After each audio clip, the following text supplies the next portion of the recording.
O'tgan kun davomida jahonda ro'y bergan eng asosiy voqea va yangiliklar sharhi bilan kundalik xabarnomada tanishtiramiz. Assalomu alaykum.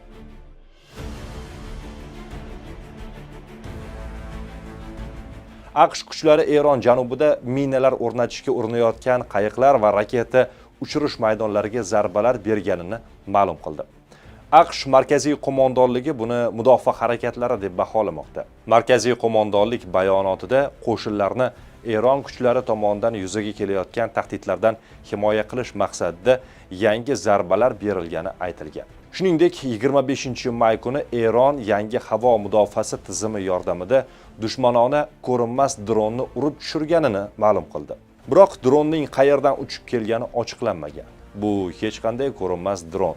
Endi Fors ko'rfazi osmoniga kira olmasligining belgisidir deya Fars agentligi ismini oshkor qilmagan rasmiydan iqtibos keltirdi.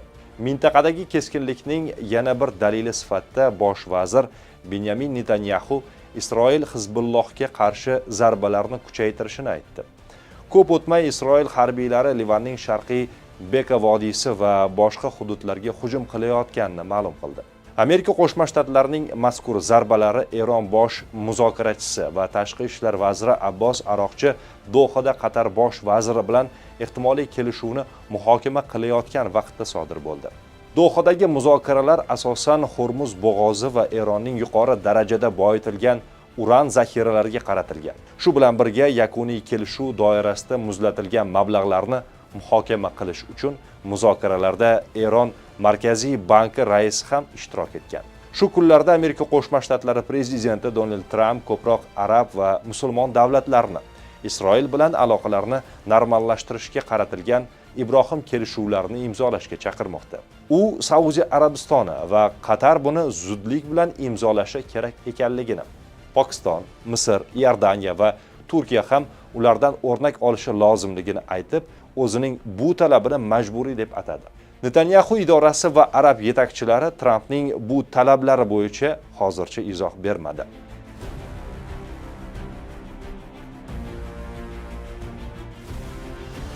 Rossiya Kiyevga, jumladan qaror qabul qilish markazlari va qo'mondonlik punktlariga yangi zarbalar berishni rejalashtirmoqda. Bu haqda bayonot bergan Rossiya Tashqi ishlar vazirligi yana bir bor chet el fuqarolari hamda diplomatlarni shaharni tark etishga chaqirdi. Rossiya qurolli kuchlari Kiyevdagi Ukraina harbiy sanoat majmuasi korxonalariga, jumladan dronlarni loyihalash, ishlab chiqarish, dasturlash va ulardan foydalanishga tayyorlashning aniq joylariga ketma-ket tizimli zarbalar berishga kirishmoqda deyiladi bayonotda. Yuqorida qayd etilgan obyektlar butun Kiyev bo'ylab tarqalganligi sababli Moskva chet elliklarni, diplomatik missiyalar xodimlarini shahardan imkon qadar tezroq chiqib ketishga chaqirdi. Ukraina poytaxti aholisi esa harbiy va ma'muriy infratuzilma obyektlariga yaqinlashmaslikka chaqirildi. Avvalroq rasmiy Moskva 22-mayga o'tar kechasi Ukrainani Luhanskdagi kollej binosi va yotoqxonasiga hujum qilishda ayblagan edi. Tashqi ishlar vazirligining ta'kidlashicha, ushbu hujum Kremlning sabr kosasini to'ldirgan. Bunga javoban 24-mayga o'tar kechasi Rossiya qo'shinlari Ukrainaga qarshi jami 90 ta raketa va 600 ta dron bilan zarbalar bergandi.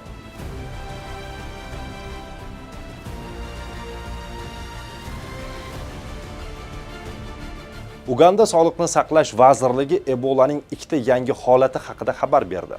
Bu bilan ushbu mamlakatda umumiy kasallanganlar soni 7 taga yetdi. Vazirlik bayonotida aytilishicha, yangi kasallangan 2 kishi poytaxt Kampaladagi xususiy tibbiyot muassasasi xodimlaridir. Har ikkala bemor maxsus ajratilgan davolash bo'limiga yotqizildi va ayni paytda ularga tibbiy yordam ko'rsatilmoqda deyiladi xabarda. Shuningdek, mutaxassislar guruhi ushbu shaxslar bilan muloqotda bo'lgan barcha insonlarni aniqlash va nazoratga olish ishlarini olib bormoqda.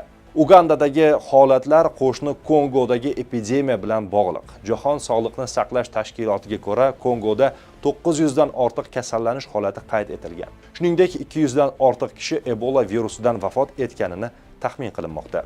15-may kuni Ebola virusining Bundibugyo shtammi keltirib chiqargan epidemiya haqida e'lon qilingandi. Hozirda ushbu shtamga qarshi tasdiqlangan vaksinalar yoki maxsus davolash usullari mavjud emas.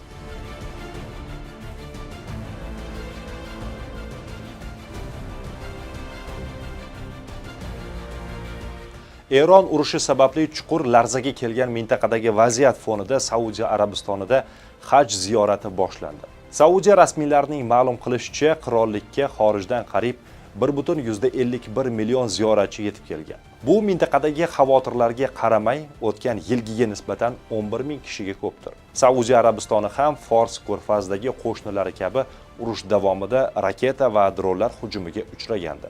Qirollik mudofaa vazirligi o'tgan haftada ijtimoiy tarmoqlarda muqaddas Makka shahri chekkasida joylashgan havo mudofaa batareyalari aks etgan videoni joylashtirdi. Havo mudofaasi kuchlari muqaddas qadamjolar osmonini himoya qilish va barcha havo tahdidlariga qarshi kurashish, mehmonlarning xavfsizligi va xotirjamligini ta'minlash uchun javobgardir, deyiladi vazirlik xabarida. Haj ziyorati may oyining oxirida yakunlanadi va ziyoratchilar navbat bilan qirollikni tark etadi.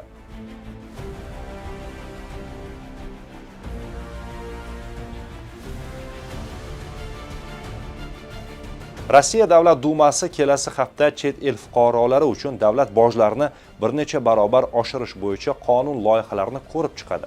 Quyi palata spikeri Vyacheslav Volodinning ma'lum qilishicha, Rossiya fuqaroligini olish uchun to'lov 12 baravar, 4200 rubldan 50 ming rublgacha oshadi. Vaqtincha yashash uchun ruxsatnoma 8 baravar, 1920 rubldan 15 ming rublgacha. Yashash guvohnomasi esa 5 baravar, 6 mingdan 30 ming rublgacha qimmatlaydi.